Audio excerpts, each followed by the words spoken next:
Le damos un aplauso de bienvenida.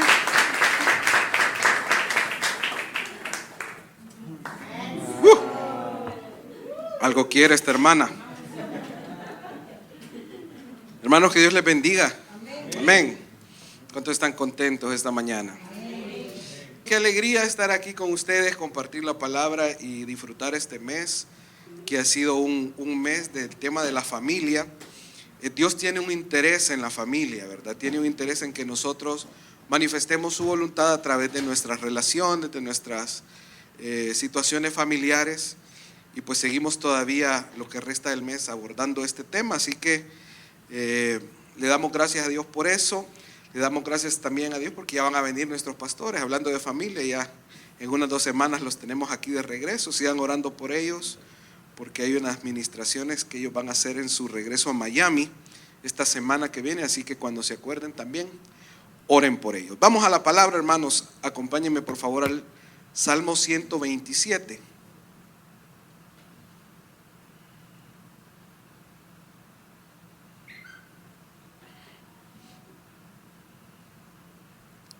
Salmo 127, lo vamos a leer todo.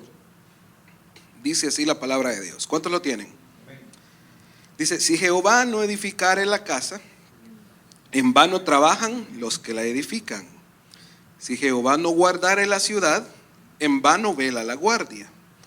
Por demás es que os levantéis de madrugada y vayáis tarde a reposar, y que comáis pan de dolores, pues que a su amado dará Dios el sueño.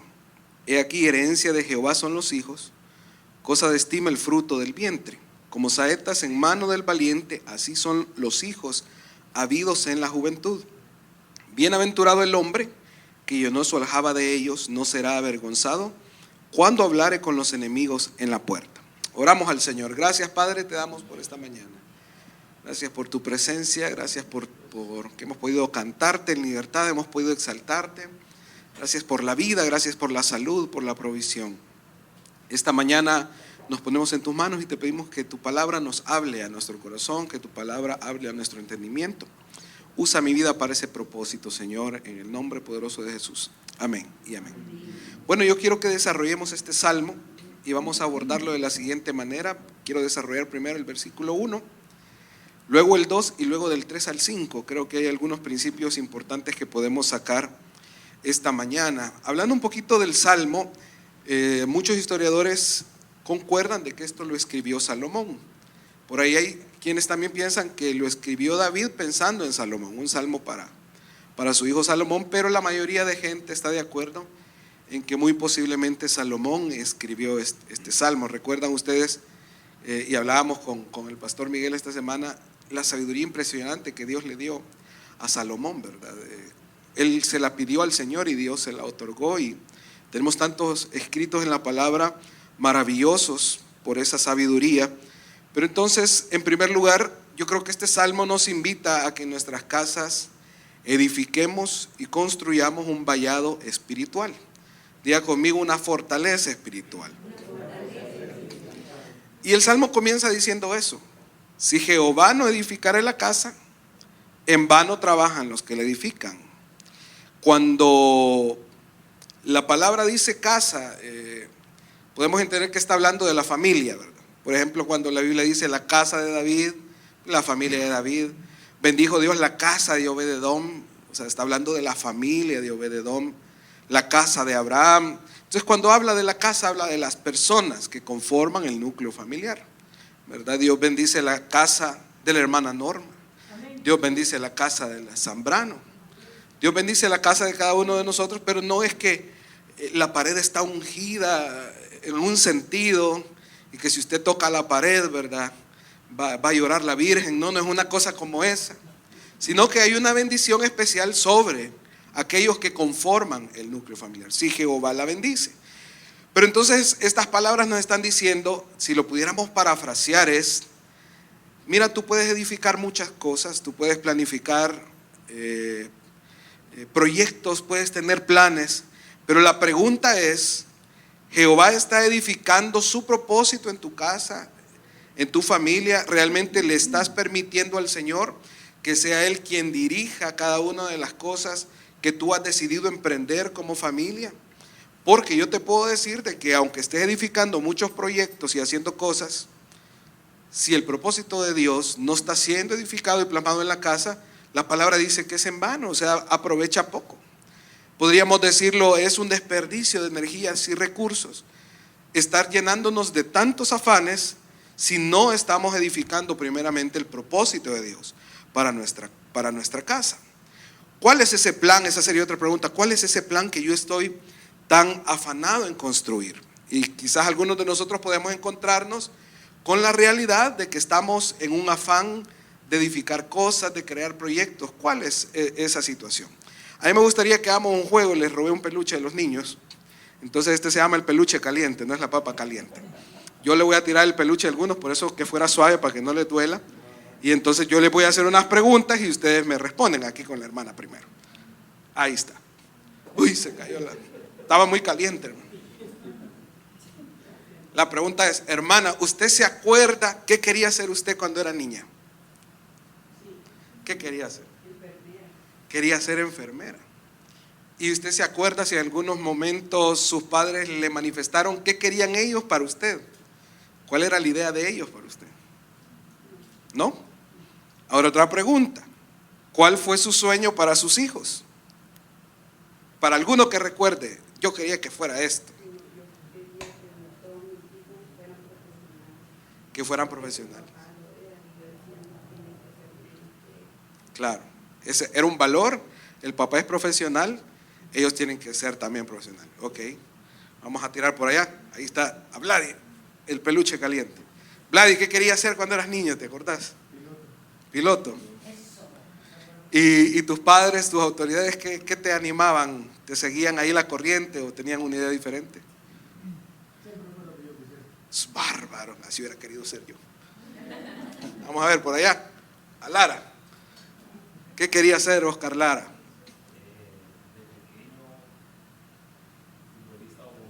Futbolista o bombero, qué bárbaro. ¿Y qué te animaban a que fueras?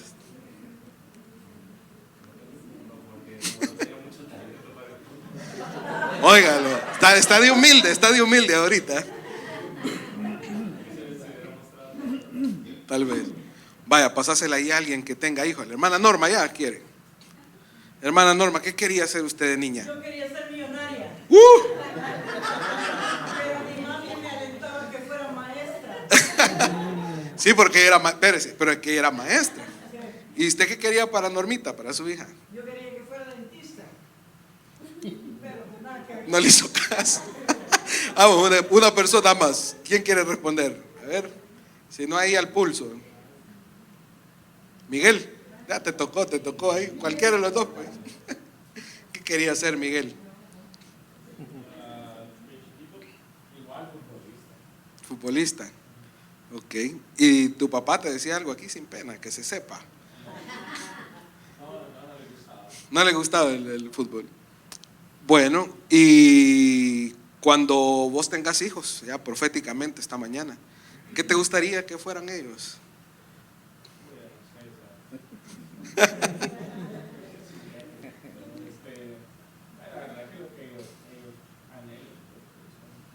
Ok.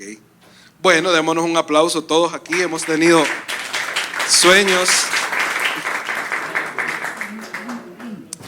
Ahora, si pensáramos en un momento en los que somos padres o los que van a ser padres, quizás algunos, me gusta la respuesta de Miguel porque dice, y de varios que han dicho, bueno, lo que ellos quieran ser, ¿verdad? Lo que Dios les dirija a hacer, pero la verdad es que a veces tenemos sueños para nuestros hijos. Por ejemplo, yo les voy aquí a confesar, yo hubiera querido, o bueno, estoy a tiempo creo yo, que mis hijos salieran músicos también, igual que yo, un don más nato. Pero yo no, digamos, yo no he sido muy intencional de presionarlos a algo, ¿verdad? Sino que yo he sido más de la idea de que ellos vayan pues jugando, descubriendo. Pero tengo la realidad de que, por ejemplo, Juan Luis, a mí me ha salido que su gran rollo es el fútbol. Y le gusta el fútbol. Entonces él a veces me pregunta, mira papi, ¿y tal jugador? Entonces yo le digo, a preguntarle a tu tío Oscar, vea, porque él es nuestro maestro, vea, es, ¿verdad? Cuando usted quiera Cuando usted quiera nivel, está Oscar, también tenemos allá al profesor Oscar Lara, ¿verdad? Gente que conoce. Pero yo, hermanos, miren, o sea, yo jamás, pues, ni pegarle a la pelota. Mi infancia era, yo fui señor desde niño, ensayando. Y si hay algo ajeno para mí es el fútbol, pero pues a mí me está tocando aprender porque yo debo acompañar a mi hijo. Allá me hubieran visto haciendo cola para conseguirle la camisa de Messi al muchacho este. Pero nosotros como padres a veces tenemos un deseo, ¿verdad? Una meta, un sueño, que ellos lleguen a hacer esto y lo otro. Y yo quiero decirles que para los hijos de Dios, ¿cuántos somos hijos de Dios aquí? Nuestro Padre, ¿cuántos tienen un Padre en el cielo? Un Padre celestial que les ama con todo su corazón. Pues ese Padre celestial tiene un sueño para nosotros, para sus hijos. Tiene muchos sueños, pero hay uno en particular que Él tiene, y ese sueño es, escúchelo bien porque le voy a revelar una verdad ahorita. Ese sueño es que sus hijos, que somos cada uno de nosotros, edifiquemos su reino aquí en la tierra. El sueño de Dios para nosotros sus hijos es que nosotros edifiquemos su reino aquí en la tierra. ¿Cómo se come eso? ¿Qué significa eso en palabras prácticas o en un concepto que podamos entender? Bueno, lastimosamente muchos de nosotros hemos entendido, o quizás no nosotros, ¿verdad? Para no agraviarnos, mucha gente ha entendido una relación con Dios en la cual Dios gira en torno a sus ideas y a sus necesidades. Lastimosamente, y platicamos esto con mi hermana Ani ahora al inicio, nosotros desarrollamos una mentalidad que yo le llamo transaccional con Dios. Es decir, yo le busco en función de que Él me dé. Yo le busco en función de que Él resuelva el conflicto. Entonces yo le platicaba a mi hermana Ani qué diferencia hay, por ejemplo, en predicar y evangelizar en lugares como Noruega, donde vive mi hermano. Porque ellos tienen la realidad, hermanos, que tienen un gobierno que les solventa todas sus necesidades. Por cierto, así es el cobro de los impuestos también, ¿verdad? Es alto. Pero la gente está acostumbrada a eso. Si usted un día, que el Señor no lo quiera, ¿verdad?, necesita una cirugía de cerebro o de corazón abierto, usted está confiado que el gobierno le va a cubrir esa situación y que los hospitales que hay allá pues son mejores que los nuestros privados que tenemos aquí en el país. Entonces la pregunta que se hace las personas cuando usted se aproxima a ellos para hablarles de Dios es: ¿y yo para qué necesito a Dios? ¿Qué cosa que no me dé el gobierno me puede dar Dios? Eso piensan ellos. Ahora en Latinoamérica, o en América podemos decir, pues las situaciones son muy diferentes. Aquí sí que tenemos necesidades, aquí sí que uno va al seguro y no lo atienden. Me contaba Gerson. Yo tengo un testimonio de un amigo que para una Semana Santa llevó a su hijo con una emergencia de apendicitis. Lo hicieron esperar 10 horas y el niño se le murió en las piernas. Esas son las realidades que tenemos en este país. Entonces usted va a donde quiera ir y usted le comparte a la gente de un Dios que puede resolver las situaciones y la gente se emociona. Porque la gente tiene necesidad, la gente tiene hambre. ¿Cuál es el reto de nosotros en Latinoamérica, en el bello país del Salvador, con todo y lo que presume nuestro presidente de nosotros? Pero hablando en la realidad, ¿cuál es la gran necesidad de nosotros? Aprender a desarrollar una relación con Dios que no se base en lo que Él me da. No amarlo por lo que me da, sino amarlo porque Él es Dios. Seguirlo porque Él es Dios. Entonces cuando yo empiezo a desarrollar esta mentalidad y empiezo a conocer que Dios es más que dos manos, sino que Dios también es un corazón, Dios es una mente maestra que tiene planes para el universo, entonces yo entiendo de que hay un plan que Él está ejecutando y ese plan se llama el reino de Dios.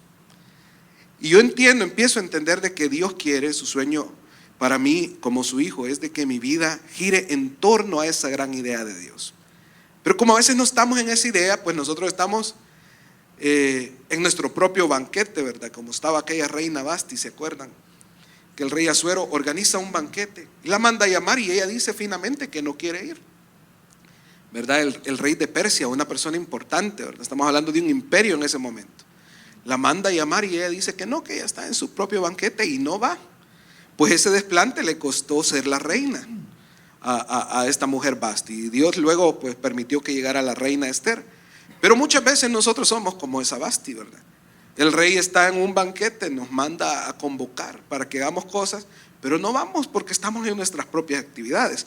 Ahora, por supuesto que estamos ocupados, por supuesto que somos padres de familia, por supuesto que hay trabajo, por supuesto que hay situaciones que necesitamos atender, pero nada puede ser prioridad a cuando Dios nos llama y nos solicita algo. Nada puede estar por encima de eso.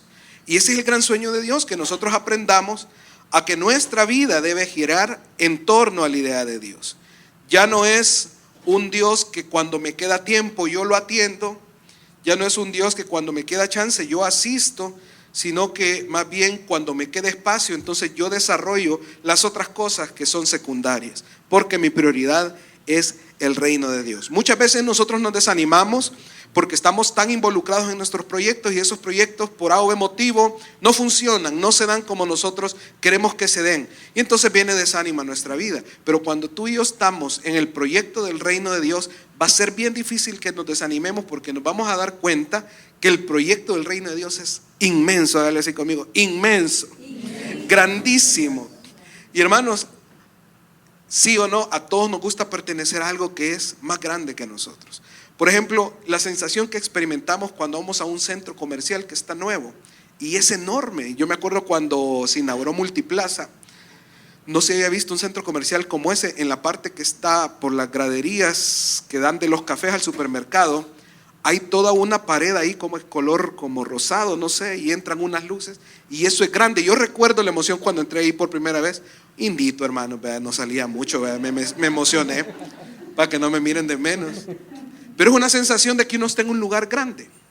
O cuando la gente va y conoce, por ejemplo, los que han tenido la oportunidad de viajar a Europa y ven monumentos, ¿verdad?, que son icónicos y grandes, y la gente se emociona porque todos queremos pertenecer a algo que es más grande que nosotros. Sentirnos en un lugar abrumados por esa grandeza y decir, hey, estoy aquí, soy parte. Pues los ejemplos que le he dado son algo muy pequeño a comparación de lo que es el reino de Dios. Ese es un proyecto grande, hermanos. Es un proyecto ambicioso. Es un proyecto que necesita manos y es un proyecto que está contratando personas. Es un proyecto que necesita gente que trabaje.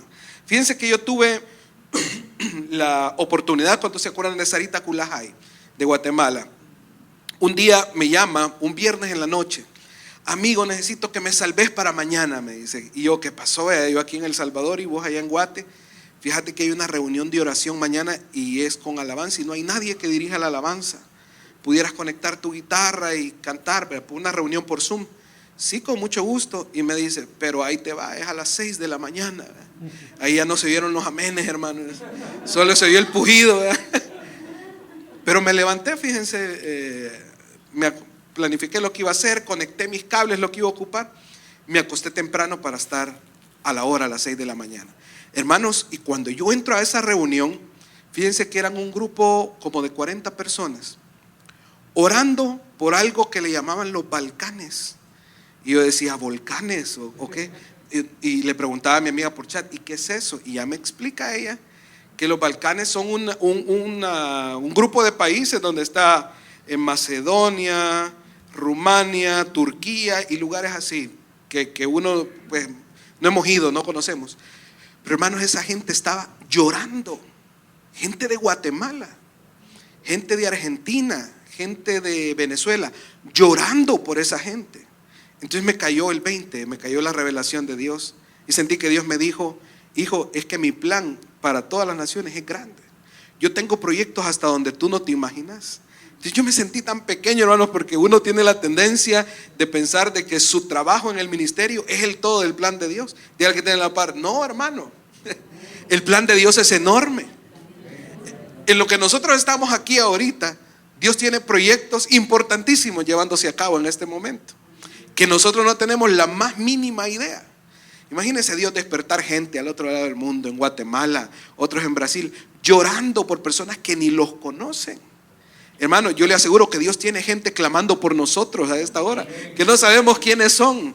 Hay gente que está derramando su corazón por usted y por mí, porque somos parte del plan de Dios. Entonces, cuando pensamos en el proyecto de Dios, en el reino de Dios, esto es algo que sí o sí, a los que hemos nacido de nuevo, nos debe emocionar. Porque Dios está haciendo cosas. Diga conmigo, Dios no está dormido. Dios no está, como dice esa canción irreverente de la Shakira, no dice que, como dice esa canción, que Dios es un desempleado. No, hermano, Dios está trabajando arduamente. Dios tiene misioneros, Dios tiene gente. Por ejemplo, si usted busca tipos de ministerios en internet, métase a buscar gente que hace ministerios para niños. Hay animadores del nivel de Pixar haciendo cosas para enseñanza de la Biblia. Es decir, el proyecto del reino de Dios es enorme. Y entonces dice usted, bueno, ¿y yo dónde quepo? Siempre hay un espacio para cada uno de los que estamos aquí. Lo que usted hace es importante para el reino de Dios. Que lo que usted hace es reunirse con una persona a orar todas las semanas. Dios necesita ese trabajo, porque para Dios es importante edificar a esa persona.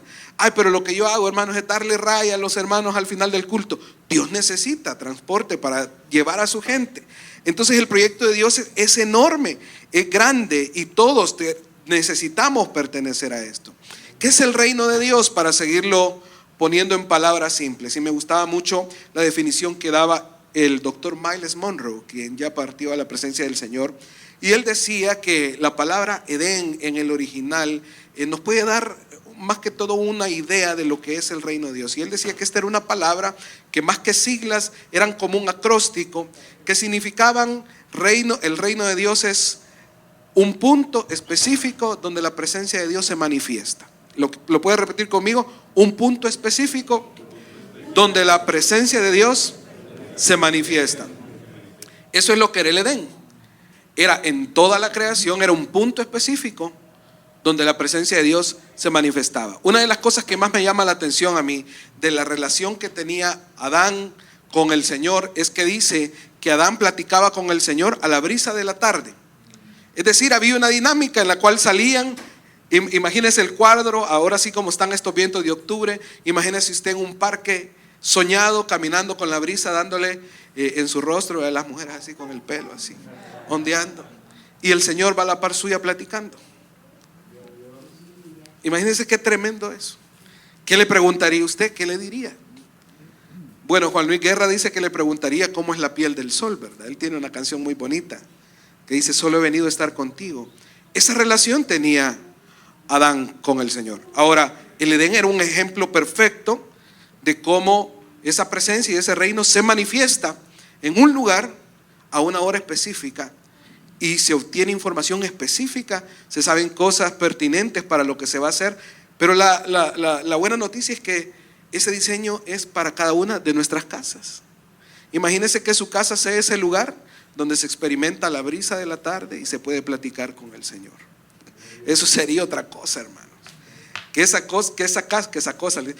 casa se convierta en ese punto específico donde se manifiesta la presencia de Dios. Diga conmigo, el reino de Dios es ese punto específico donde se manifiesta la presencia de Dios. Ahora diga esto con más fuerza: Dios quiere eso para mi casa. Dios quiere eso para mi vida. ¿Cuántos dicen amén, hermano? Hace unas semanas teníamos ahí un gran debate, ¿verdad? En la casa nos visitó Betuel Luisa, estaba Oscar Lara también.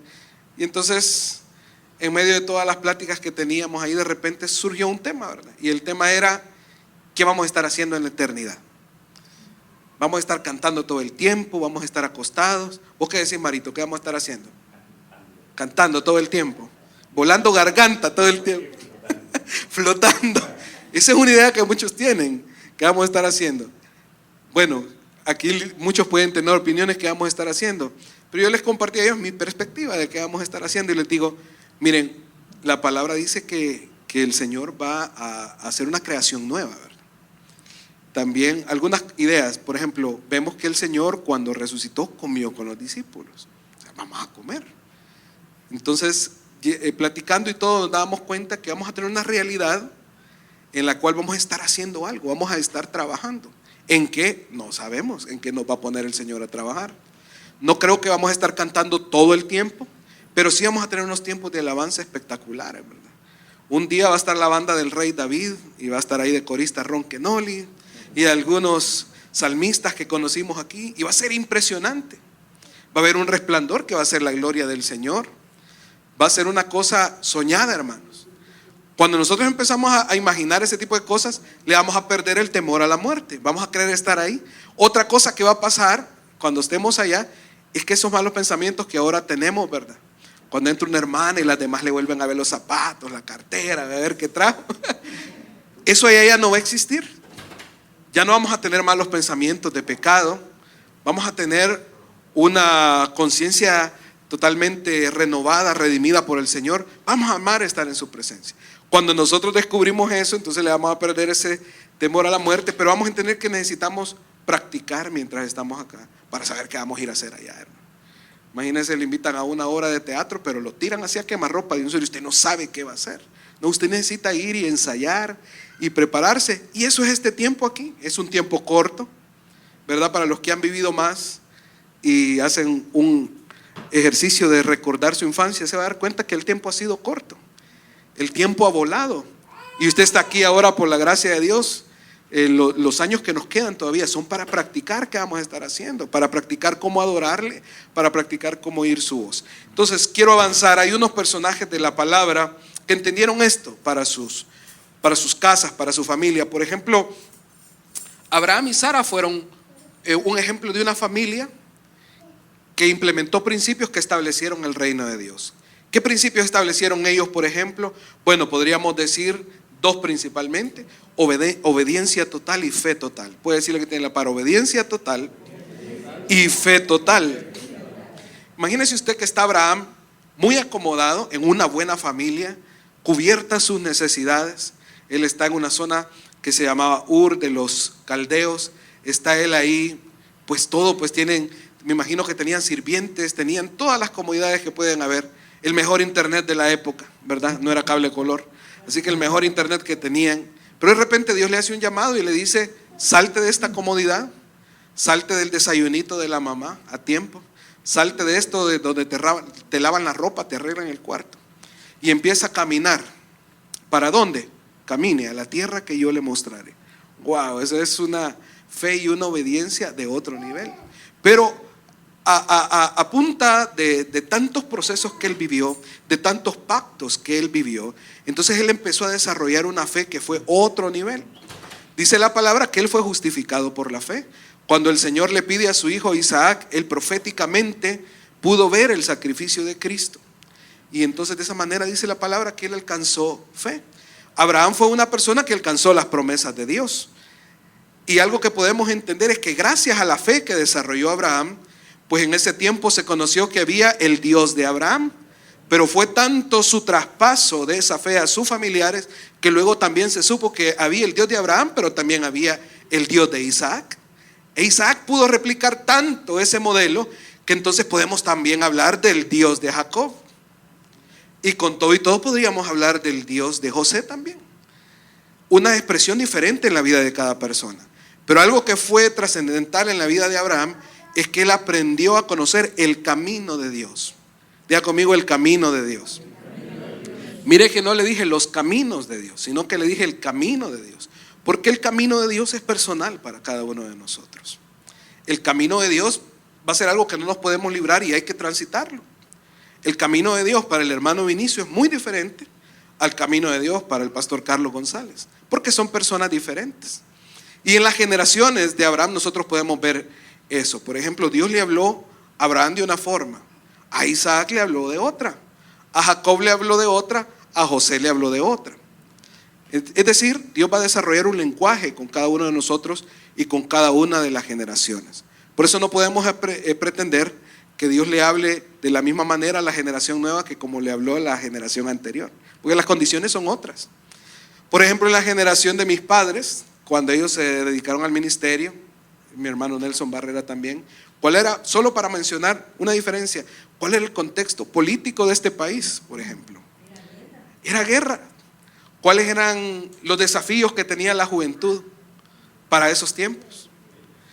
Muchos dicen, bueno, para mí era el ministerio o irme a la montaña, es lo que decían. ¿Cuáles son los desafíos para esta generación? Llegar a fin de mes con el mismo saldo, hermano. Mentira. Pero son muy diferentes son muy diferentes los desafíos. No quiero menospreciar, era un chiste, ahí lo vamos a editar, me voy a editar. ¿Cuáles son los desafíos para esta generación? el bombardeo, ya no literal que vivió la generación anterior, pero el bombardeo de distracción que hay.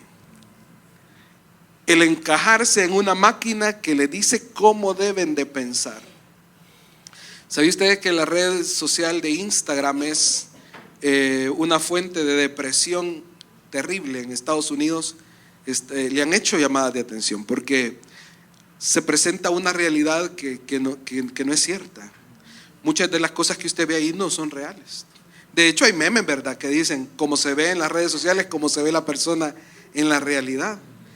Entonces, cada generación va a enfrentar un desafío diferente y cada generación va a desarrollar un lenguaje con Dios diferente. Y Dios le va a hablar a cada persona a través de su propio lenguaje. Dios ahora puede hablar a través de las redes sociales. Pero imagínense si a la generación anterior viene el Señor y le dice: abre tu Instagram, te voy a revelar algo. ¿Qué es eso? No existe, fuera de contexto. Entonces Dios va a tener un lenguaje para cada uno, pero es necesario que las cosas que son fundamentales se mantengan, que es una vida de obediencia total, fe total y aprender a caminar el camino del Señor para cada uno de nosotros.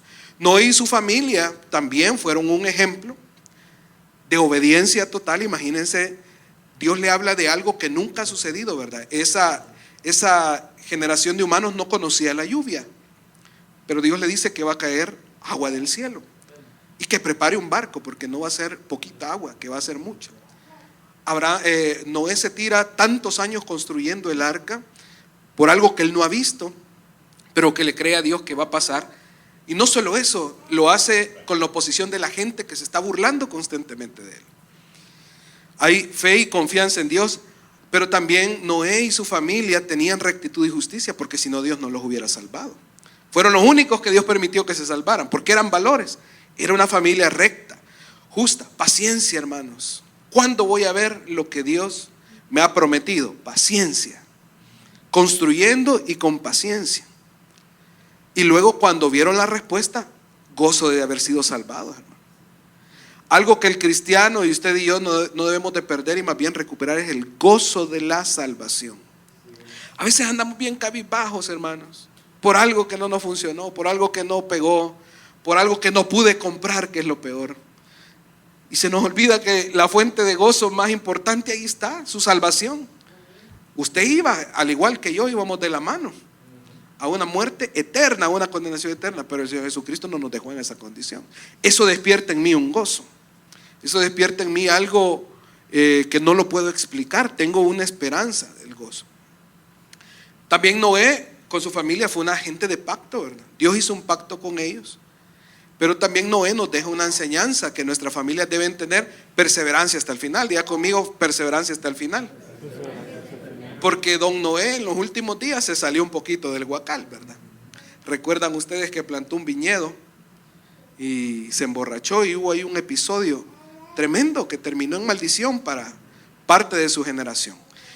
Pero en términos generales fue una familia que manifestó los valores del reino de Dios. Hay una pareja también que a mí me llama la atención, que la quiero mencionar, y es la pareja de Zacarías y Elías. Hombres, un hombre y una mujer de servicio a Dios, fieles. Habían estado ellos piadosos en su vida, pero les hacía falta algo. Les hacía falta un hijo. Entonces yo encuentro que ellos aprendieron una característica importante de las familias que construyen el reino de Dios, y aprender a tener plenitud en Dios, a pesar de lo que yo estoy esperando o queriendo no suceda. Hay algunos que estamos fieles sirviendo al Señor porque estamos esperando que algo suceda. Y lastimosamente, mal para nosotros, a veces lo que motiva nuestra fidelidad es el esperar que Dios responda con algo. Pero yo le hago la pregunta esta mañana, la pregunta dura: ¿y qué pasa si eso que usted está esperando no sucede? Por ejemplo, voy a mencionar casos y ahí que el Señor use los ejemplos. Quizás alguno de ustedes esté esperando que le salgan los papeles para irse a vivir a otro país, y usted se está manteniendo fiel a Dios por eso. Más cuando le dicen: esta semana viene la respuesta. Uy, esa semana usted, hermano, ayuna, hace el TCD todos los días. Pero hay algo que nos está motivando, que es esperar esa respuesta. Ahora, ¿qué pasa si esa respuesta no sucede? Si eso que estoy esperando no viene. Quiero decirle que estar esperando un hijo, y ya llegar a la edad de la vejez es prácticamente llegar a la conclusión que eso no va a suceder. No hay manera. Pero mire, Dios como es de fiel, no dejó a sus siervos sin respuesta. Y les dio un hijo. ¿Cuántos se acuerdan quién era el hijo? Juan el Bautista. Y no cualquier hijo. Esa plenitud que ellos desarrollaron, esa relación con Dios que ellos desarrollaron, les permitió que en el momento que fueran a tener un hijo no lo tuvieran para sus propósitos egoístas, sino que tuvieran un hijo que estuviera a la altura de poder preparar el camino al Hijo de Dios. Imagínense qué tremendo. Quizás si lo tienen antes, hubiera sido un hijo cualquiera, un hijo de vecino, ¿verdad? De esos de que ahí pasan, que uno los conoce, y está el fulano, nunca hizo nada con su vida.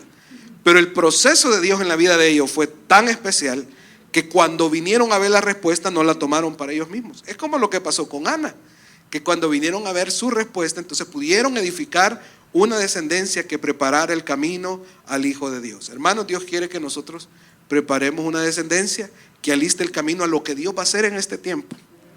Dios quiere que nuestros hijos sean preparadores de lo que Dios va a hacer en este momento. A mí siempre me gustó cuando nos enseñaban en la escuela de adoración una figura de que los músicos debemos ser el ministerio de alabanza como Juan el Bautista, preparar la atmósfera para que Dios se manifieste de una manera especial. Pero no solo los músicos, sino nuestras vidas, nuestros hijos, aprender a caminar de esa manera. Bueno, estoy apenas en la mitad del primer versículo. Les dije que íbamos a desarrollar 5 versículos, así que a las 5 de la tarde yo los voy soltando. La segunda parte de ese primer versículo dice: si Jehová no guardare la ciudad, en vano vela la guardia. ¿Qué podemos sacar de esto, hermanos? Mire, aunque nosotros vivamos en la residencial privada más segura, más exclusiva, con un cerco militar y tanquetas, así como está aquí camino al puerto, aunque usted viva ahí, si el Señor no guarda esa familia, todo eso es en vano. Fíjese que hay un versículo en Mateo 15:19 que dice, Mateo 15:19, porque del corazón salen los malos pensamientos, los homicidios, los adulterios, las fornicaciones, los hurtos, los falsos testimonios, las blasfemias. ¿De dónde salen todas esas cosas, hermanos? Del corazón. Entonces, si nosotros no permitimos que el Señor entre y guarde el corazón de nuestros hijos, de nuestro esposo, de nuestra esposa, aunque haya seguridad alrededor, por dentro el enemigo va a utilizar esas manifestaciones de nuestra propia carne y la familia va a poder ser destruida. A veces estamos protegiendo a la familia desde la fortaleza equivocada. A veces estamos creándoles a ellos una burbuja o un círculo de condiciones que no es lo que más les va a proteger. Lo que más va a proteger a nuestros hijos y a nuestros familiares es la presencia de Dios habitando en su mente, aprendiendo a que la ley de Dios debe estar en el corazón de ellos. Esto me lleva a mí a tener la idea de cuidar el ambiente espiritual de mi casa. Hermanos, yo quiero animarles a cada uno de ustedes a que conscientemente hagan un código de cuáles cosas son permitidas en su casa y cuáles no son permitidas en su casa. Qué cosas usted va a dejar entrar y qué cosas no va a dejar entrar. ¿Cuál es el tipo de entretenimiento que se va a consumir? ¿Cuál es el tipo de entretenimiento que no se puede consumir? ¿Cuál es el tipo de palabras que se pueden usar y cuál es el tipo de palabras que no se pueden usar? Esto quizás es para, bueno, es parejo, ¿verdad? Para los esposos que estamos aquí, ¿hasta dónde va a llegar el nivel de palabras que vamos a usar en una discusión? ¿Cuál es la palabra más fuerte que se va a permitir? Algunos lastimosamente ya sobrepasamos ese límite. Yo oro al Señor de que aquí no hayan familias de que lo que ocupen sean malas palabras para el uno para el otro. Eso no debe permitir. Hace poco salimos con unos amigos para la vacación de agosto, fuimos a unas piscinas y entonces estaba una familia ahí y la mamá irresponsable pone al niño o niña, no me acuerdo qué era, como de 5 años a ver al de 3 en una piscina.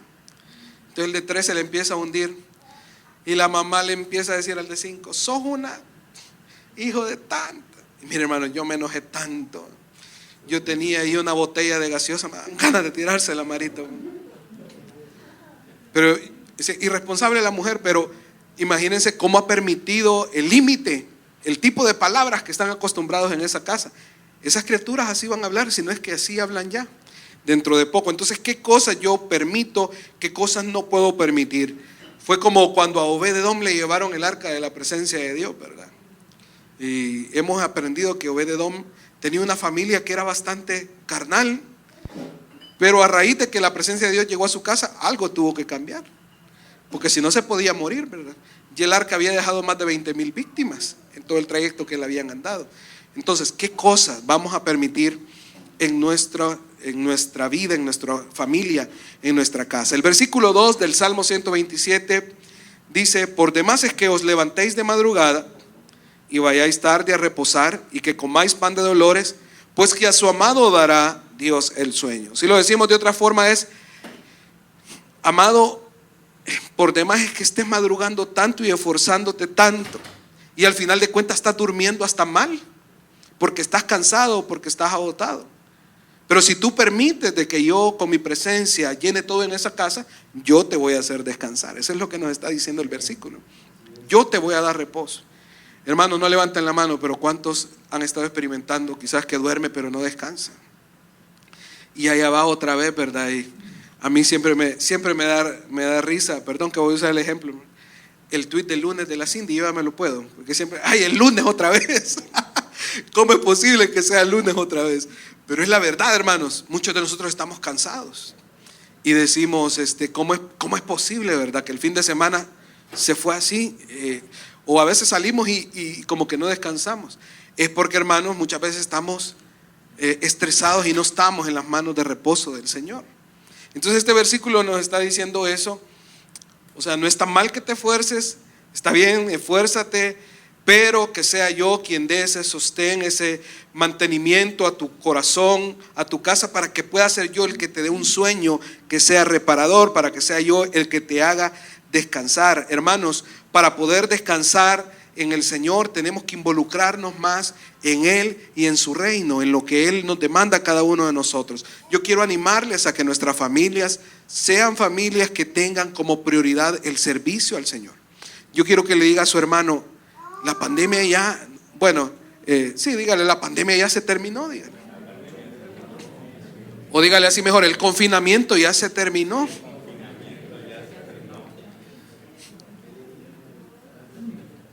Porque hay algunos que nos quedamos todavía en el 2020, hermanos. Y esta es la realidad de todas las iglesias. Ustedes saben que por el ministerio que yo hago, que es de visitar muchos lugares, yo platico con infinidad de gente. Y ustedes, hermanos, no me podrían creer, y no les estoy exagerando, la cantidad de gente frustrada con la que a mí me toca animarlos, porque me dicen: la gente en mi iglesia no quiere. Y yo le digo: hermano, ninguna iglesia quiere. Porque resulta que las iglesias que eran grandes ya no llenan ni la mitad, porque la gente se quedó en el 2020. Pero Dios lo que quiere es que nosotros seamos gente extrema para servir, extrema para desgastarnos en Él, ir a otro nivel. ¿Cuántos quieren ir a otro nivel? Recordábamos el miércoles con la prédica de Cindy, para que veas que te voy a levantar, no solo te hice leña por el tweet. Por cierto que fue una excelente prédica, gracias Cindy. ¿Cuántos fueron bendecidos? Amén. Y recordábamos a nuestro hermano Max. Yo le decía a mi familia: pucha, que el hermano Max es exagerado, ¿verdad? Porque él se levantaba temprano a dejar estas dos hipotas a sus actividades, luego se iba a trabajar y ahí estaba, pues, y Carlos, él le sacaba carrera a Carlos con el grupo, nos ponía a todos a un ritmo complicado, hermanos. Era un hombre de un servicio extraordinario. Y les voy a decir algo que nos debería doler: no se ha levantado otro servidor como él desde ese tiempo en la iglesia. Ese es un reto para cada uno de nosotros. Y recuerdo que todavía iba a dejar a los hermanos allá a Ciudad Delgado, después de las reuniones en la noche. Hermanos, un hombre activo, un hombre que nos modeló un servicio. Pero Dios no quiere solo un hermano Max para ITC. ¿Cuántos dicen amén? Aunque no digan, hermanos. Aunque no digan. Pero, hermanos, ese tipo de servicio necesitamos tener. Ir más allá de nuestra comodidad. Hermano, es que no le está sirviendo al pastor, le está sirviendo al Rey de gloria, al Rey que merece todo, al que no escatimó ni de su propia vida. A Él estamos sirviendo. Cuando yo entiendo eso, yo voy a ir a otro nivel de servicio. No voy a ser como Caín, ¿verdad? a dar lo más que me sobra, no que voy a ser un Abel, me voy a preocupar que mi servicio sea excelente. En el pasado hemos tenido la tristeza que el pastor Carlos, ¿cuántos quieren ayudar en la parte de servidores? Los grillos sonando, ¿verdad? Y la pastora Memi, ¿cuántos quieren apoyar en la parte de los niños? Y los grillos sonando. No, hermanos, creo que nosotros estamos llamados a poder ser servidores extravagantes. Yo voy terminando, ya abordé el versículo 2 rápido, y los últimos 3 versículos dicen así: he aquí, herencia de Jehová son los hijos, cosa de estima el fruto del vientre. Como saetas en mano del valiente, así son los hijos sabidos en la juventud. Bienaventurado el hombre, yo diría bienaventurado el hombre y la mujer que llenaron su aljaba de ellos, no serán avergonzados cuando hablaren los enemigos en la puerta. Parte fundamental, hermanos, este es mi último punto esta mañana. Parte fundamental del plan de Dios para nuestras vidas tiene que ver con hacer las actividades que son de su reino, ¿verdad? Ya hablamos de servicio, ya hablamos de iglesia, pero parte fundamental de la agenda de Dios para nuestra vida es vivir una vida común y corriente con todas las aflicciones y todos los proyectos que conlleva ser un ser humano. Esa es parte de la vida. Por lo tanto, el día que usted, madre de familia, porque es la que más le toca, esté organizando la piñata de sus hijos, eso es parte del plan de Dios para su vida. El día que usted está haciendo una cola en el súper, ese es parte del plan de Dios para su vida. La montaña rusa de emociones que usted vive, las aflicciones, son parte del plan de Dios para su vida. Romanos 8 tiene una joya y que dice que todas las cosas que nos suceden, las buenas y las malas, aunque no las piensa Dios, y yo lo estoy parafraseando, aunque Dios no orquesta el mal que nos sucede, Dios sí que utiliza esas situaciones para que eso nos forme y nos vayamos pareciendo más a Jesús. Ese es el objetivo de todo lo que nosotros vivimos. Ese día, ¿verdad? Que usted le dijo a fulanito en la casa, saca las llaves. Y fulanito salió, se fueron todo el día y usted llegó a las 10 de la noche y nadie tiene llaves. Y usted está fuera de la casa y por ir a abrirla en 5 minutos le cobraron $25. Ese impulso de cólera es una gran oportunidad para que usted permita que el Señor forme su carácter, para que usted tenga paciencia. Todas esas cosas que nos suceden, Dios las usa para formarnos a la imagen de Jesús. Porque la idea es avanzar, hermanos. La idea es ir siendo cada vez menos lo que antes éramos, ¿verdad? ¿Cuántos tenemos un pasado que quizás nos da pena, como éramos antes? Pero hoy no somos las mismas personas. Entonces, parte de ese plan para nuestras familias es que desarrollemos actividades. Y con esto yo lo que quiero decir es necesario que nuestra familia tenga un plan para nuestros hijos. Está bien, démosles libertad a ellos qué quieren hacer, pero pensemos un plan para ellos. Bueno, yo veo que mi hijo trae por la parte del fútbol. Búsquele una escuela, anímele a que él vaya por ese lado. Y yo veo que la niña o el niño le gusta pintar y agarra, enfóquelo a él, vaya buscándole de ese lado. Eso hizo mi papá conmigo, hermanos. Fíjense que aquí la parte de testimonio, ¿eh? Cuando yo era chiquito, no vas a decir amén, David. Yo era un niño, hermanos, de esos que Dios usaba para formar a los demás, ¿verdad? Terrible.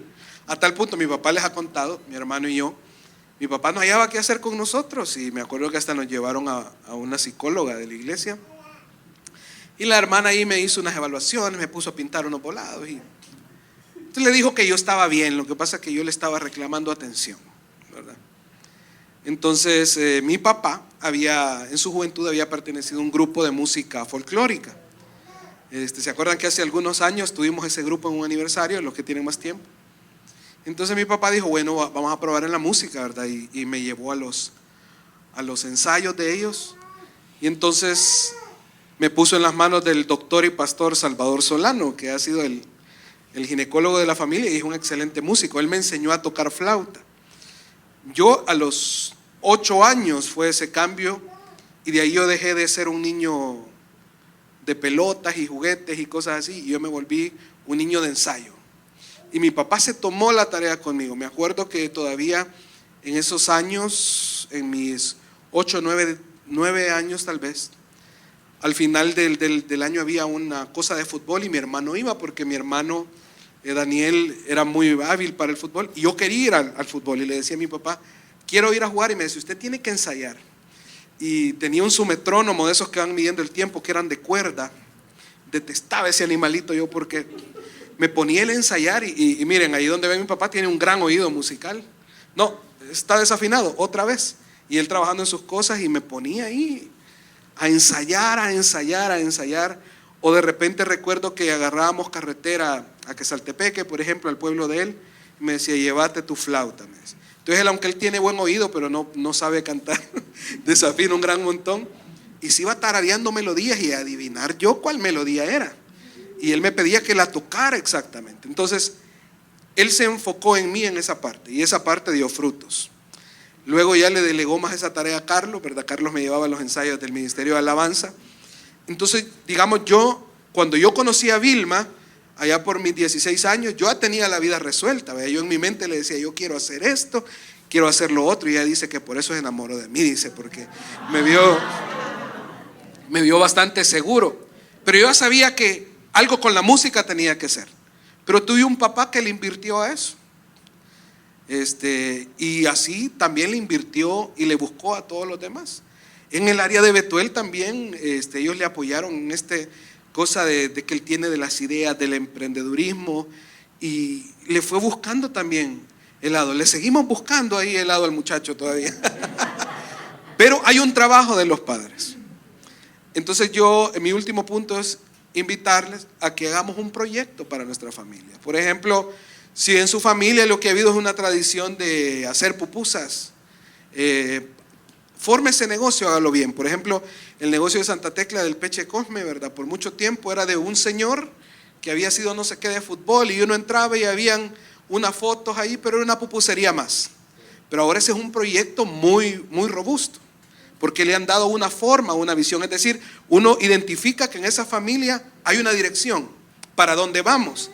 Si en su familia quizás hay médicos, pues tirarle a esa línea, porque también desarrollar estos proyectos y hacer estas cosas son parte del plan de Dios.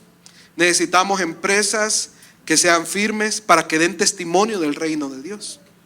Siempre en medio de todo lo que hacemos debemos de preguntarnos el para qué, y la respuesta del para qué es la siguiente, repita conmigo: edificar un punto donde la presencia de Dios se manifieste.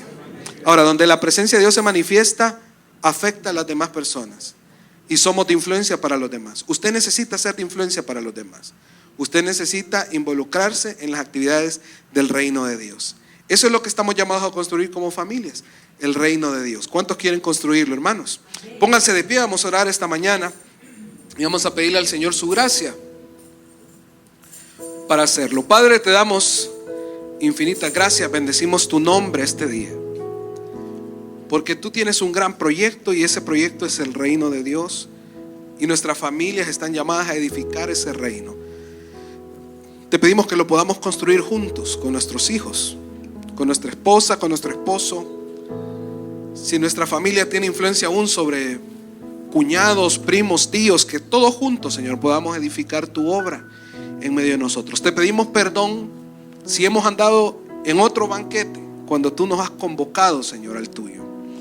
Te pedimos que esta semana esté llena de oportunidades para edificar tu reino y que podamos caminar en la dirección que tú tienes para cada uno de nosotros. Padre, yo bendigo esta hermosa congregación, esta iglesia de gente tan valiosa, tan preciosa, tan llena de dones, gente tan impresionante que tú has traído aquí, Señor. Y lo digo con sinceridad y con agradecimiento delante de ti, porque puedo percibir tu gracia en medio de cada uno de nosotros, Señor. No hay nadie en este lugar que tú hayas dejado sin algo. Todos son tan valiosos, y yo te doy gracias, Señor, por lo que estás haciendo en Iglesia Transformación de la Ciudad. Ayúdanos a enfocar eso que tú nos has dado para ti. Quiero bendecir esta iglesia y declarar que esta semana será impresionante para ellos, que será una semana de tu presencia, que será una semana llena de tu bendición, que será una semana, Señor, donde las bendiciones le van a perseguir a cada uno de ellos y tú te vas a levantar en favor de cada uno.